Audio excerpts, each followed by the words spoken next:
Hey everyone, and welcome back to Melbourne Railway Videos. I'm here at Altrincham in Manchester, and yeah, just wanted to have a quick look around.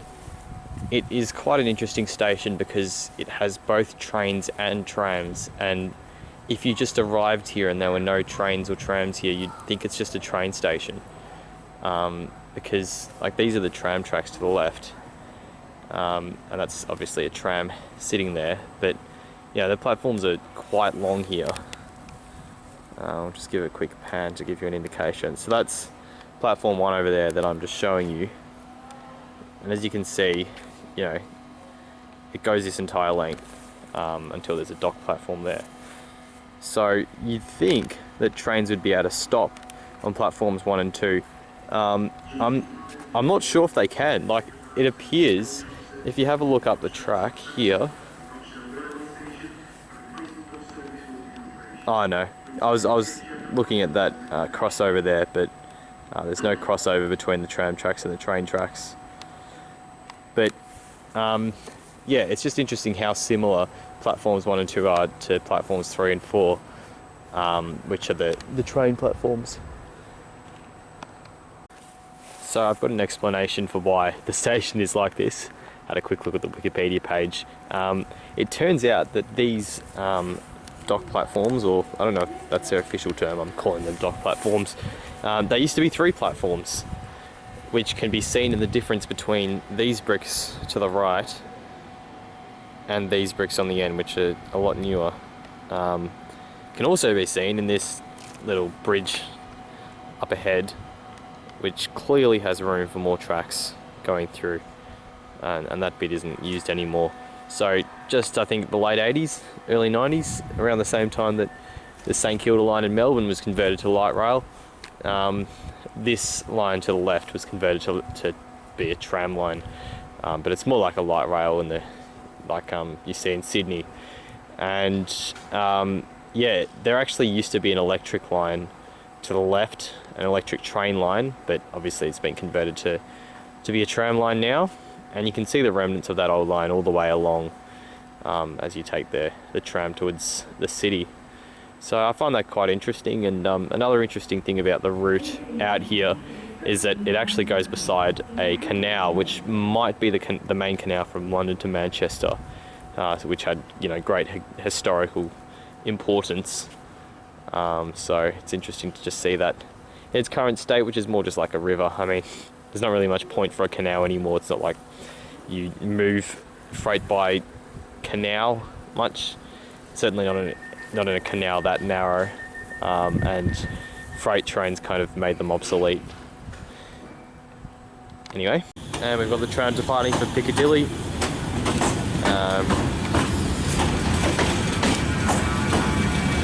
It doesn't actually go to Piccadilly station. Oh, sorry, it does. I'm thinking of the buses, because the buses say they go to Piccadilly, but they actually go to Piccadilly Gardens most of the time. But this does go to Piccadilly station. That I might actually film a video there at some point. It's quite interesting. There's a little underground bit where the trams terminate.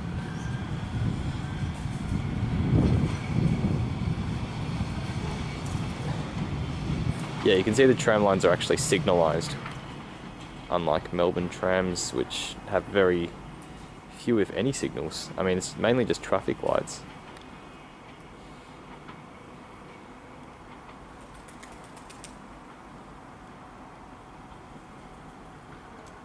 CCTV monitoring is in place at this location, and staff are equipped with body cameras.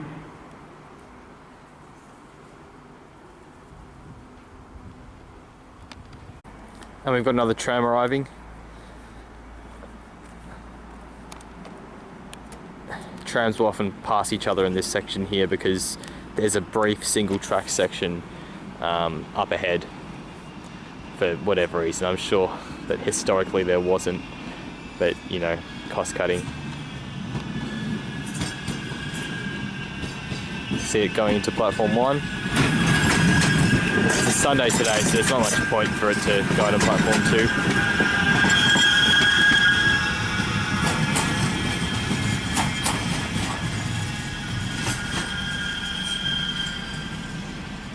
And there's also a bus to our right arriving.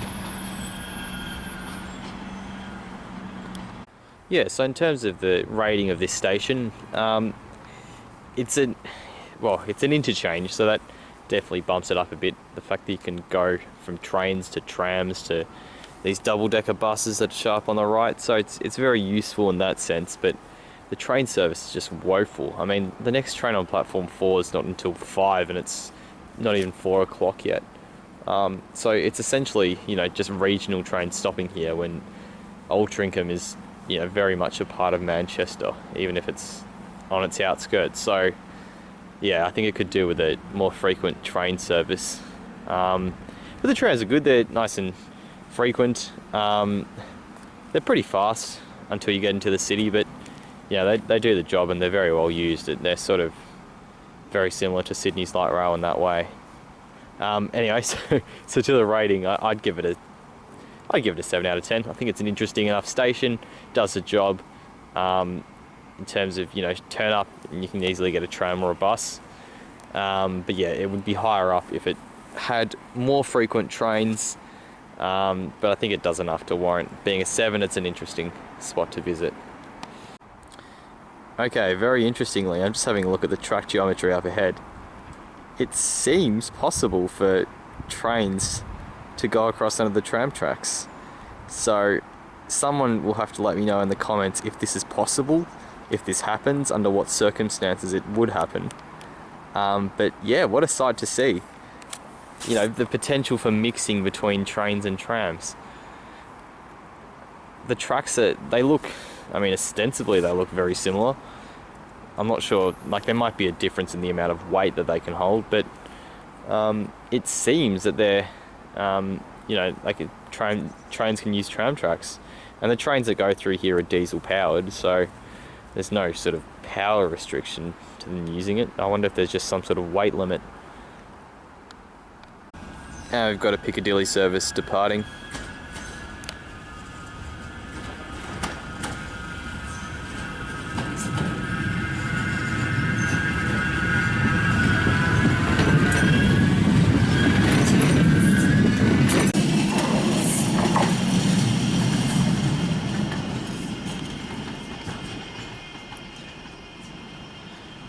I was just doing some more reading then, and there are proposals to introduce tram trains. I'm not sure if they'll run along this route, but it certainly seems possible, given the condition of the tracks and they're on the same gauge. Unlike in Melbourne, where the trams run on standard and the trains run on broad gauge.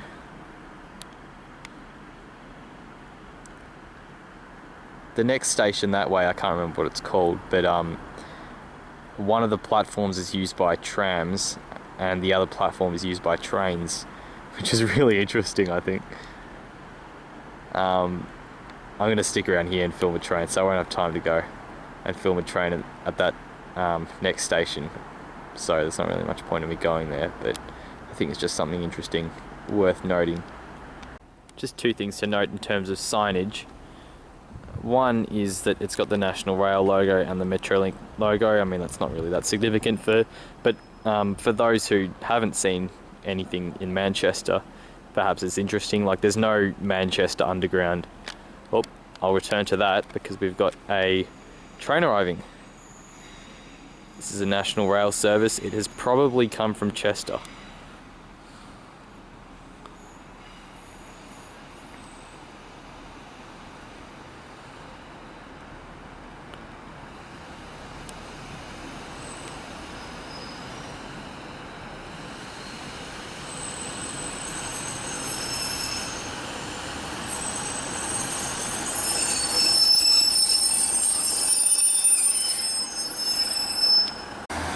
And this Piccadilly service is now departing.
Okay, I think I'll end the video there. Hope you enjoyed this look at Altrincham. I thought it was quite interesting coming here. So yeah, thanks for watching, and I will see you in the next video.